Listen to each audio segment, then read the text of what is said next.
Friends, तो आज हम डिस्कस करेंगे डाइजेशन एंड एब्जॉर्प्शन के कुछ इंपॉर्टेंट क्वेश्चन है।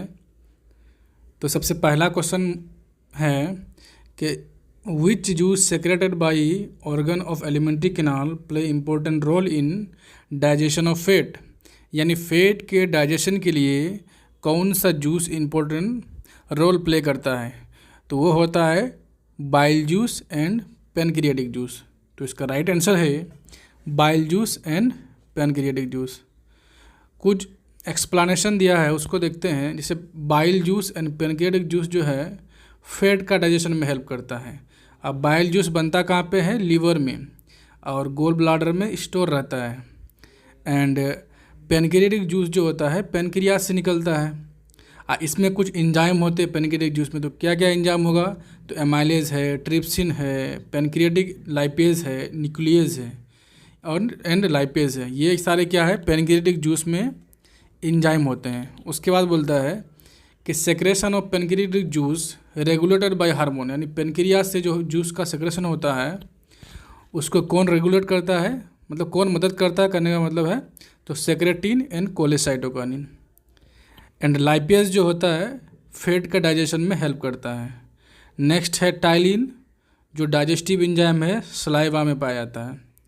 एंड अगला क्या बोल रहा है कि hydrochloric acid is produce naturally in human stomach, यानी कि ह्यूमन के स्टोमक में HCl बनता है और वो प्रोटीन के डाइजेशन के लिए हेल्पफुल होता है। किस में होगा? वो स्टोमक में होगा। तो नेक्स्ट क्वेश्चन पे चलते हैं। Bile juice formed in the, यानी कि बाइल जूस जो है कहाँ पे बनता है? तो लीवर में बनता है। इससे पहले बताए कि बाइल जूस जो है लीवर में बनता है और स्टोर कहाँ रहता है? गोल ब्लाडर में। तो राइट आंसर है 3। देखिए, लीवर जो है हमारे बॉडी का सबसे लार्जेस्ट ग्लैंड है, इसको याद रखेंगे। और ये क्या होता है? मेनली बाइल जूस का सेक्रेशन करता है और ये स्टोर कहाँ पे रहता है? गोल ब्लाडर में। बोलता है कि पैनक्रियाटिक जूस और बाइल जूस जो है ना वो रिलीज होता है स्मॉल इंटेस्टाइन में थ्रू द कॉमन डक्ट के द्वारा, यानी कि हेपाटो पैनक्रियाटिक डक्ट बोलते हैं उसको। ठीक है। उसके बाद बोलता है अनयूज्ड ग्लूकोज जो होता है लीवर में स्टोर होता है ग्लाइकोजन के रूप में। तो हमें याद रखना है ग्लूकोज का स्टोरेज कहाँ पे होता है? लीवर में। किस फॉर्म में होता है? तो ग्लाइकोजन के फॉर्म में। बोलता है हेपारिन और यूरिया और बाइल जूस जो है लीवर में बनता है। तो लीवर में क्या क्या बनता है? तो बाइल जूस है, हेपारिन है एंड यूरिया है। तीनों याद रखेंगे।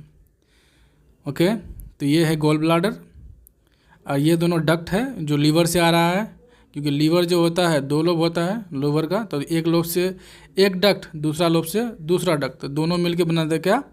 Common hepatic duct. हेपाटिक जहाँ पे लिखा हुआ रहेगा समझेंगे लीवर से आ रहा है। और जो डक्ट गोल ब्लाडर से निकलता है उसको सिस्टिक डक्ट बोलेंगे। और दोनों मिलकर यानी हेपाटिक डक्ट और सिस्टिक डक्ट मिलकर कॉमन बाइल डक्ट बनता है। ये है पेनक्रियाज, इसको बोलते हैं ड्यूडेनम। ये वाला पूरा जो है ना ये ड्यूडेनम है, स्मॉल इंटेस्टाइन का पार्ट है। पेनक्रिया देखो, ये पेनक्रियाज से एक डक्ट आ रहा है और एक डक्ट आ रहा है किससे? गोल ब्लाडर से, यानी कि कॉमन बाइल डक्ट जो है दोनों मिलकर बनता है कि हेपाटो पेनक्रियाटिक डक्ट। चलो नेक्स्ट क्वेश्चन पे चलते हैं। नेक्स्ट क्वेश्चन है कि saliva help in digestion of, यानी ये जो सलाइवा होता है जो मुंह के लार में पाया जाता है वो किसके डाइजेशन में मदद करता है? तो वो स्टार्च होता है। चलो स्टार्च होगा।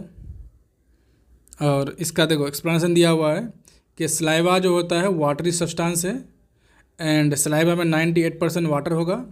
और इसमें क्या क्या होगा? इलेक्ट्रोलाइट होगा, म्यूकस होगा, एंटीबैक्टीरियल कंपाउंड होगा जिसको लाइसोजाइम बोलते हैं।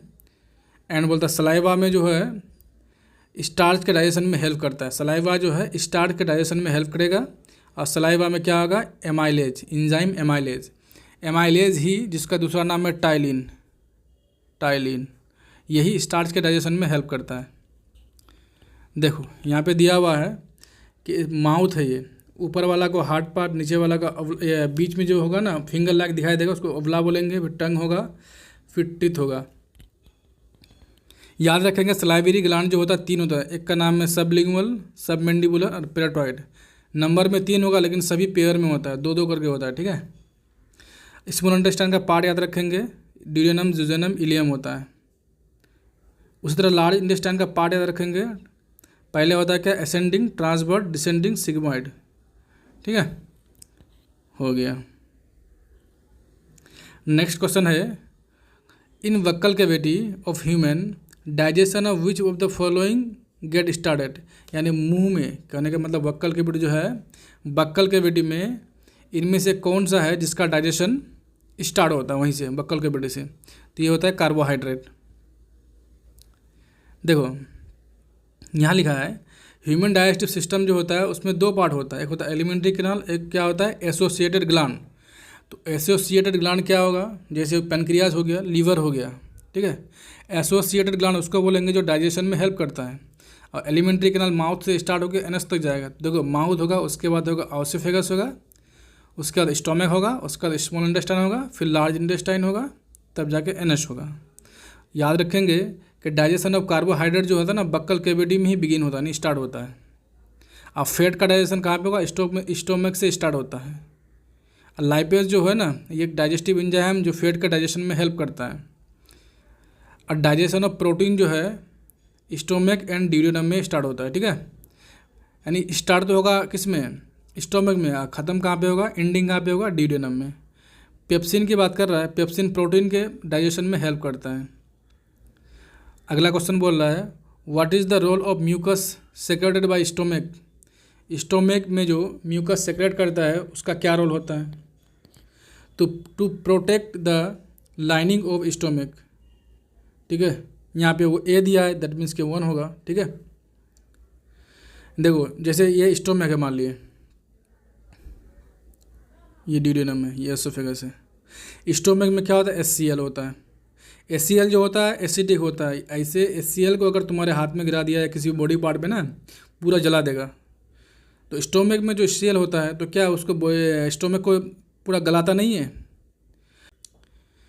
तो वो ग्लैंड से HCl निकलते हैं और म्यूकस भी निकलते हैं। म्यूकस क्या करता है, HCl को न्यूट्रलाइज कर देता है, जिससे क्या होता है इसका वाल जो है, ये वाला वाल जो है इसको प्रोटेक्ट कर देता है HCl से। देखो यहाँ पे क्या लिखा हुआ है, म्यूकस और गैस्ट्रिक म्यूकस क्या है, एक तरह का जेल है जो बैरियर है, जेल बैरियर है जो सेक्रेट करता है किससे, इपिथेलियल सेल या ग्लैंडुलर सेल से। अब स्टोमक वाल में, स्टोमक वाल में ग्लैंडुलर सेल होता है, उससे क्या होता है कि जेल लाइक एक सब्सटेंस रिलीज होता है जिसको म्यूकस बोलते हैं, जो स्टोमक के इसको लेयर को बचाता है किससे, HCl के अटैक से। HCl क्या है, HCl का काम है कि स्टोमक में एसिडिक मीडियम लाना, ठीक है। और उसका काम क्या है कि एक पेप्सिन एंजाइम जो होता है वो एक्टिव नहीं होता है, ठीक है। वो जब रिलीज़ होता है वो पेप्सिनोजेन के रूप में रिलीज होता है, पेप्सिनोजेन के रूप में, जो इनएक्टिव होता है। इसी को HCl क्या करता है, HCl के प्रेजेंस में ये पेप्सिन में कन्वर्ट होता है। पेप्सिन यही होता है एक्टिव, और यही डाइजेशन के प्रोटीन के डाइजेशन के लिए हेल्प करता है। म्यूकस क्या है, म्यूकस, एक मिनट, अब यहाँ पे है कि म्यूकस है, म्यूकस प्रोटेक्ट करता है स्टोमक लाइनिंग को किससे, HCl से। पेप्सिन क्या करेगा, पेप्सिन हेल्प करेगा प्रोटीन के डाइजेशन के लिए किस में, स्टोमक में। एंड हाइड्रोक्लोरिक क्या करता है कि हाइड्रोक्लोरिक एसिड प्रो एंजाइम जो पेप्सिनोजेन होता है उसको पेप्सिन में कन्वर्ट करेगा। And at the same time क्या करेगा कि वो जितने बैक्टीरिया अगर चले गए हैं स्टोमक में माउथ से तो उसको भी किल कर देगा। चलो नेक्स्ट क्वेश्चन बोल रहा है कि which is the longest organ of digestive system, यानी डाइजेस्टिव सिस्टम का सबसे लॉन्गेस्ट ऑर्गन कौन सा है? तो ये होता है स्मॉल इंटेस्टाइन। देखेंगे कि स्मॉल इंटेस्टाइन जो होता है लॉन्गेस्ट पार्ट होता है डाइजेस्टिव सिस्टम का, जो 7 मीटर यानी कि 22 फीट का होता है। इसका मेन फंक्शन क्या होता है स्मॉल इंटेस्टाइन का, तो डाइजेशन, कंप्लीट डाइजेशन, यानी डाइजेशन कंप्लीट कहाँ पे होगा, तो स्मॉल इंटेस्टाइन में, एंड एब्जॉर्प्शन ऑफ न्यूट्रिएंट। इसका मेन फंक्शन याद रखेंगे कि स्मॉल इंटेस्टाइन में कंप्लीट डाइजेशन होता है एंड एब्जॉर्प्शन होता है। और फूड जो है स्मॉल इंटेस्टाइन में अप्रोक्सीमेटली 6 आवर तक रहता है। बाइल है, पेनक्रियाटिक जूस है, अल्कलाइन जूस है। पेनक्रियाटिक जूस का मतलब पेनक्रियाटिक एंजाइम। ये 3 एंजाइम जो होता है, यानी 3 मेन सब्सटेंस जो होता है कहाँ पे रिलीज होता है, स्मॉल इंटेस्टाइन के ड्यूडेनम में। अब बोल रहा है कि 80% of water absorb by small intestine. Small intestine में 80% वाटर का एब्जॉर्प्शन होता है और 10% लार्ज इंटेस्टाइन में होगा, एंड 10% जो है मल के साथ बाहर आ जाएगा। उसके बाद बोल रहा है कि स्मॉल इंटेस्टाइन को 3 पार्ट में बांटा गया है, एक होता है ड्यूडेनम, एक होता है जूजेनम एंड इलियम। ठीक है, नेक्स्ट क्वेश्चन की बात कर रहा हूँ। After digestion protein converted into, तो डाइजेशन के बाद प्रोटीन जो है एमिनो एसिड में कन्वर्ट हो जाता है। ठीक है, देखो कुछ एमिनो एसिड का नाम दिया हुआ है, ग्लूटामिन है, टायरोसिन है एंड टायरोसिन, 2 बार लिख दे, टायरोसिन होगा। ठीक है, लिपिड जो है कॉम्बिनेशन ऑफ किसका, फैट एंड ऑयल का कॉम्बिनेशन क्या होता है, लिपिड। और शुगर क्या है, एनर्जी सोर्स है, वो हमारे बॉडी के लिए एनर्जी सोर्स बोले तो कौन है, शुगर है। क्वेश्चन, नेक्स्ट क्वेश्चन है कि a digestive enzyme salivary amylase in saliva begin digestion of, यानी कि सालिवरी इमाइलेज जो है किसका डाइजेशन स्टार्ट करता है, यानी शुरू करता है, तो कार्बोहाइड्रेट का। इनमें ह्यूमन डाइजेस्टिव सिस्टम में 2 पार्ट्स होते हैं, एलिमेंट्री कैनाल और digest associated glands. Alimentary canal जो है माउथ से स्टार्ट होता है और वो चला जाता है कहाँ, एनस तक। माउथ होगा, उसके बाद ऑसिफेगस होगा, स्टोमक होगा, स्मॉल इंटेस्टाइन होगा, लार्ज इंटेस्टाइन होगा, फिर एनस से बाहर हो जाएगा। ठीक है, अब बोल रहा है कि डाइजेशन ऑफ कार्बोहाइड्रेट बिगिनस कहाँ पे, बक्कल कैविटी में। हाँ, तो क्वेश्चन है dietary fibre are very much required in our daily food so as to provide extra protein, नहीं, to balance insulin secreted by pancreas, नहीं, to help our body get rid of undigested food। ये point important है। तो सही answer क्या है, right answer है 3। तो यहाँ पे दिया हुआ है कि फाइबर जो रिस्पॉन्सिबल होता है हमारे बॉडी के डाइजेशन के लिए, एंड फाइबर जो है एक तरह का कार्बोहाइड्रेट है और हमारे बॉडी के डाइजेस्टिव सिस्टम को स्ट्रॉन्ग करता है। बोलता है this is specially important for obesity and diabetes patient who should consume diet of fibre every day, यानी जिसको भी ओबेसिटी का यानी मोटापा का शिकार है और डायबिटीज़ की बीमारी है उसको ज़्यादा फाइबर हो वही भोजन खाना चाहिए। जैसे फाइबर मेनली किस में होगा, तो ब्रेन में होगा, व्हीट फ्लोर में होगा, ग्रीन लीफ वेजिटेबल में होगा एंड सीजनल फ्रूट जितने भी उसमें फाइबर बहुत होते हैं। बात समझ में? प्रोटीन क्या है, वेरी इंपॉर्टेंट है किसके लिए, हमारे सेल के मेंटेनेंस के लिए और डेवलपमेंट ऑफ मसल्स के लिए। ठीक है, तो नेक्स्ट क्वेश्चन है, यहाँ बोल रहा है कि in human body the digestion of protein begin in which of the following organ. तो प्रोटीन का डाइजेशन कहाँ से स्टार्ट होता है, स्टोमक से। देखो प्रोटीन का डाइजेशन बिगिन कहाँ पे, स्टोमक में होगा।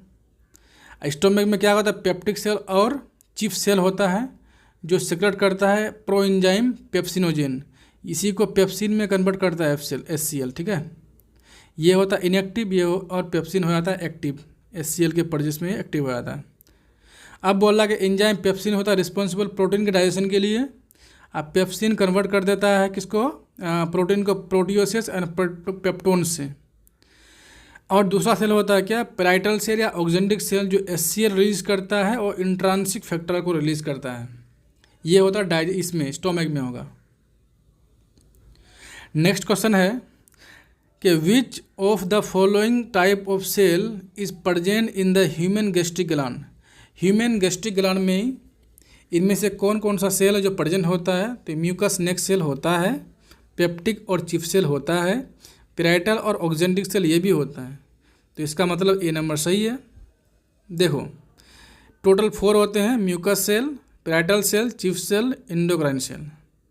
अब बोल रहा है कि secretion of exocrine gland and exocrine gland से जो सेक्रेट होता है वो होता है क्या, एंजाइम होता है, और इंडोक्राइन से हार्मोन होता है।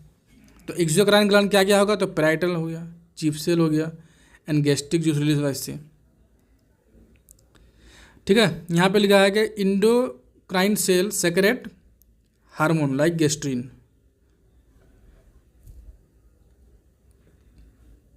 नेक्स्ट क्वेश्चन है कि which among the following gland produce insulin. इनमें से कौन सा ग्लैंड है जो इंसुलिन प्रोड्यूस करता है। The chief hormone of body metabolize the sugar, यानी कि इंसुलिन क्या करता है, शुगर के मेटाबोलाइज्म के लिए रिस्पॉन्सिबल होता है।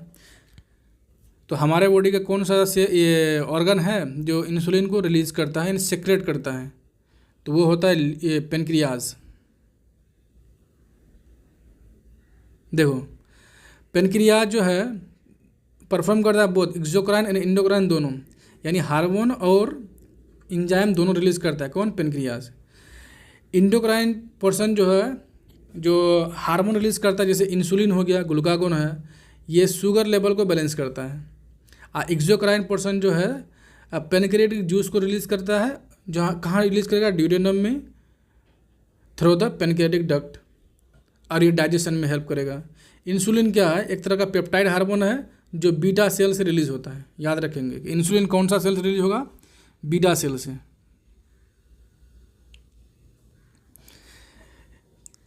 बोला how does the pH change from mouth to the anus of digestive system, यानी कि माउथ से स्टार्ट होगा, एनस तक बोल रहा है कि पीएच कैसे चेंज होगा। तो पहले एसिडिक होगा, फिर जाके वो अल्कलाइन हो जाएगा। तो आंसर 3 होगा। देखो माउथ में पीएच कितना होता है? 6.7 एवरेज हुआ, ठीक है। उसके बाद बोलता है the oral activity pH maintain करता है, न्यूट्रलिटी बाय सलाइवा, सलाइवा को मेंटेन, सलाइवा जो होता है पीएच को मेंटेन करता है। अब बोला volume of stomach, stomach fluid का वॉल्यूम कितना होता है? 20 से 100 ml होता है। और जिसका क्या होगा? पीएच कितना होगा? एसिड होगा, 1.5 से 3.5 होगा। बोल रहा है कि गैस्ट्रिक एसिड या गैस्ट्रिक जूस जो है एक तरह का डाइजेस्टिव फ्लूइड है, और ये फॉर्म कहाँ होगा? स्टोमक लाइनिंग में। एडल्ट ह्यूमन स्टोमक जो है सेक्रेट करता है डेली 1.5 लीटर गैस्ट्रिक जूस, यानी हमारे जो भी ह्यूमन बींग है, एडल्ट है, उनका जो स्टोमक है daily 1.5 litre gastric juice release करता है, सेक्रेट करता है। अगला क्वेश्चन बोल रहा है digestion of carbohydrate start in, यानी कार्बोहाइड्रेट का डाइजेशन कहाँ से स्टार्ट होता है? तो बक्कल के बेटी से। यहाँ पे दिया कार्बोहाइड्रेट एसेंशियल न्यूट्रन है ह्यूमन डाइट के लिए। ये 2 टाइप्स का हो सकता है, शुगर एंड स्टार्च। वो एक्स्ट्रा पॉइंट था। What is the process of taking a food into the body, यानी फूड जो हम खाते हैं उस प्रोसेस को क्या बोलते हैं? इंजेशन बोलते हैं। क्या बोलेंगे? इंजेशन। आंसर क्या होगा? ये 1 मिनट, आंसर ये होगा 3 नंबर, ठीक है। चलो बोल रहा है कि डाइजेशन इंक्लूडेड 5 स्टेप। हमारा डाइजेशन जो होता है, सबसे डाइजेशन में क्या होगा? सबसे पहले फूड को खाएंगे तो इंजेशन बोलेंगे, फिर डाइजेशन होगा, डाइजेशन के बाद एब्जॉर्प्शन होगा, उसके बाद एसिमिलेशन होगा, जो बचेगा इजेशन के द्वारा बाहर निकाल दिया जाएगा। देखो यहाँ पे लिया है, जैसे एक कैट लिया है, ठीक है, जैसे क्या कर रहा है? फूड को इनटेक कर रहा, खा रहा है, टेकिंग फूड इनटू बॉडी, तो इसको इंजेशन बोलेंगे। ब्रेकिंग डाउन, इन फूड का जो ब्रेक डाउन होगा अंदर, तो उसको डाइजेशन बोलेंगे। उसका बाद मूविंग फूड इनटू सेल, यानी एब्जॉर्प्शन होने के बाद जो सेल में जाता है उसको एब्जॉर्प्शन बोलेंगे। एसिमुलेशन क्या बोलेंगे? Making food part of cell, तो उसको क्या बोलेंगे? एसिमुलेशन। उसका बोलता है रिमूवल ऑफ अनयूजुअल फूड, जो डाइजेस्ट नहीं हुआ, इनस के द्वारा बाहर निकाल दिया, उसको एलिमिनेशन बोलेंगे। यहाँ पार्ट को दिखाया गया है। नेक्स्ट क्वेश्चन है कि which of the following statement is correct, इनमें से कौन सा स्टेटमेंट है जो सही है? तो बोलता है assimilation of food take place in large intestine, नहीं। Large intestine has finger like projection called villi, ये स्मॉल इंटेस्टाइन में होता है। Large intestine is wider and shorter than the small intestine, बिल्कुल सही बात है, क्योंकि स्मॉल इंटेस्टाइन जो होता है बहुत बड़ा होता है और उसका डायमीटर जो होगा बहुत पतला होगा। Absorption of digested food take place in large intestine, नहीं, ये गलत है। तो आंसर क्या होगा? 3। डाइजेशन क्या है? Break down of insoluble food into simple absorbable form, उसी को बोलते हैं डाइजेशन बोलेंगे। डाइजेशन कहाँ से स्टार्ट होगा? तो माउथ से स्टार्ट होगा, और एंडिंग कहाँ पे होगा? तो स्मॉल इंटेस्टाइन में होगा। और जो अनडाइजेस्टेड बच जाता है उसको लार्ज इंटेस्टाइन में ट्रांसफ़र कर दिया, उसके बाद उसको एनएस के द्वारा बाहर निकाल दिया जाता है। चलो नेक्स्ट क्वेश्चन है digestion is a complex process involving ingestion, absorption, digestion, egestion, assimilation. अब अरेंज करना है सीक्वेंस वाइज, तो अभी तो पढ़े उसको। सबसे पहले होगा इंजेशन, होगा यहाँ भी इंजेशन, यहाँ भी इंजेशन, पहले डाइजेशन, तो ये गलत हो गया। उसका डाइजेशन होगा, यहाँ एब्जॉर्प्शन दिया है तो ये गलत है, ये गलत है, यानी कि ये दोनों में आंसर है। डाइजेशन के बाद एब्जॉर्प्शन, ये भी सही है, ये भी सही, ये भी सही। उसके बाद एसिमुलेशन, इजेशन लास्ट में होता है। तो आंसर क्या होगा, ऐसे आंसर को छाटा जाता है 3,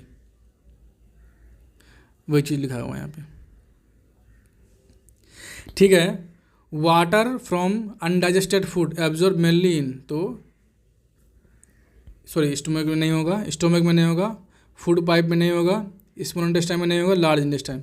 अरे अनडाइजेस्टेड फूड यानी कंप्लीट डाइजेशन होगा स्मॉल इंटेस्टाइन में, जो अनडाइजेस्टेड बच गया तो उसको कर दिया लार्ज इंटेस्टाइन में, तो वहीं जो बचा हुआ 10% वाटर तो एब्जॉर्ब हो रहा था, तो लार्ज इंटेस्टाइन में होगा आंसर।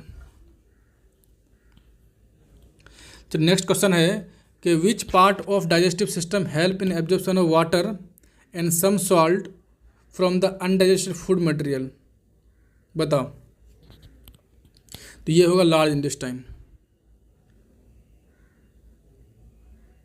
इसी क्वेश्चन को थोड़ा सा और भी स्टैंडर्ड कर दिया है, ठीक है।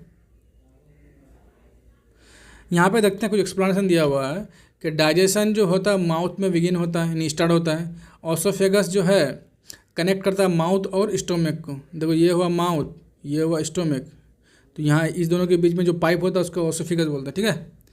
प्रोटीन का डाइजेशन कहाँ से होता है, स्टोमक में स्टार्ट होता है। उसका बोलता है सिंपल शुगर है, मेडिसिन है, अल्कोहल है, एब्जॉर्ब होगा स्टोमक में।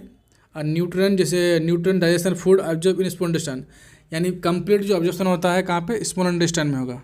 बोला मैक्सिमम एब्जॉर्प्शन कहाँ पे होगा, तो स्मॉल इंटेस्टाइन में। क्वेश्चन आएगा कि मैक्सिमम एब्जॉर्प्शन अकर्स इन, तो बोलेंगे small intestine. Large intestine help करता है किसमें, वाटर एब्जॉर्प्शन में and some salt from the undigested food से। याद रखेंगे अनडाइजेस्टेड फूड से ही वाटर एंड सम सॉल्ट को एब्जॉर्ब करेगा कौन, large intestine. Main function of large intestine क्या है, absorption of some water and minerals and certain drugs, इसका मेन फंक्शन है। नेक्स्ट क्वेश्चन है कि name the layer of wall of stomach that contain nerve and blood vessels. तो इनमें से कौन सा लेयर है स्टोमक का जिसमें क्या होगा, nerve vessel and blood vessels होगा। तो ये है क्या, फोर सबमुकोसा। देखो यहाँ लिखा है the wall of alimentary canal, ये ऑसोफेगस से स्टार्ट होगा और रेक्टम तक जाएगा, जो है 4 लेयर होगा, और सिरोसा, मस्कुलरिस, सबमुकोसा एंड मुकोसा। सिरोसा जो होता है सबसे आउटर लेयर होता है जो कनेक्टिव टिश्यू का बना होता है, ठीक है। उसके बाद ये सिरोसा लेयर को टूनिका एडवांसिया बोलेंगे, किसके केस में, ऑसोफेगस के केस में। अब उसके बाद होगा मस्कुलरिस, सबसे बाहर क्या होगा, सिरोसा, उसके बाद क्या है, मस्कुलरिस। तो मस्कुलरिस जो होगा ये स्मूथ मसल्स हैं और ये इनर है। जो अंदर वाला पार्ट होगा सर्कुलर होगा, आउटर वाला लॉन्गिट्यूडिनल होगा, ऐसा होगा, ठीक है। ये मस्कुलरिस। और सबमुकोसा जो होता है इसमें क्या है, लूज कनेक्टिव टिश्यू का बना होता है, जिससे इसमें नर्व वेसल है, ब्लड वेसल है, लिम्फ वेसल है, किसमें होगा, सबमुकोसा में। इन ड्यूडेनम, ड्यूडेनल ग्लैंड प्रेजेंट होगा सबमुकोसा में। ड्यूडेनम में ग्लैंड होता है, ड्यूडेनल ग्लैंड, जो सबमुकोसा लेयर में ही प्रेजेंट होता है। और म्यूकोसा जो होता है इनर, सबसे अंदर वाला पार्ट को, सबसे अंदर वाला पार्ट जो यहाँ वाला सबसे अंदर वाला पार्ट को म्यूकोसा बोलेंगे। इसमें सेक्रेटरी और एब्जॉर्प्टिव सेल होता है। देखो इरेगुलर फोल्ड, जैसे ये स्टोमक है, ये स्टोमक है, अगर ये स्टोमक है ना तो ऐसा ऐसा बनता है इरेगुलर फोल्ड, रेगुआ बोलते हैं। ये किस लेयर का बना होता है, तो ये होगा म्यूकोसा का। और स्मॉल इंटेस्टाइन में ऐसा स्मॉल इंटेस्टाइन पाइप की तरह हुआ, यहाँ पे ऐसा ऐसा लगता है, ऐसा रहता है, ऐसा इस तरह का, इसको माइक्रोवेलाई बोलते हैं। तो सबसे इनर वाला हुआ ना, तो किस लेयर का होगा, तो म्यूकोसा का। ये स्मॉल इंटेस्टाइन में होगा। Thank you for watching.